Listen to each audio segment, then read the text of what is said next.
To begin imaging with the VividEye, we're going to start over here on the left-hand side. We're going to click Patient to add a new patient on there. And it's going to give me a menu. Do I want to create a new patient or a new exam, see my existing patient list, end a current exam, or just exit if I made a mistake? Let's go ahead and create a new patient. And it's saying that I had those images stored from that previous video. Do I want to store them? I don't want to store any of them because they're not. Yes, I do want to delete that whole study. Yes. Okay, so right here it has a list of patients, some previous patients, so you can select those patients from there. Where if you have a DICOM work list or someplace else, but typically you want local archive, internal hard drive.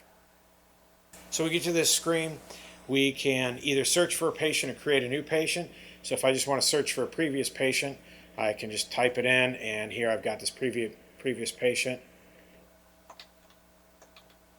Double click, and it's bringing up that previous patient and starting a new exam. Now that's not really what I want to do here. I'm going to create a new patient. And I'll just type in some test information. Test, and I can tab to the next and say Brian. And it'll ask me for a patient ID. Then I'm going to select my patient ID. I'm just going to go ABC123. And now I can go ahead and click Create Patient. There's also some more things here if you want to click on more.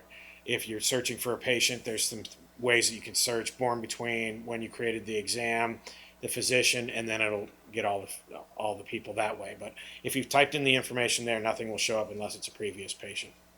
So I'm going to go ahead and create that patient, and I'm ready to begin scanning. Now we've already been through all these buttons here, and so we'll just jump right into imaging.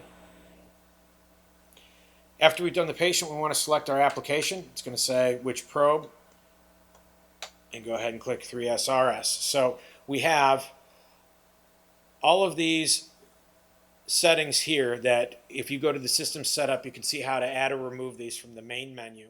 We have a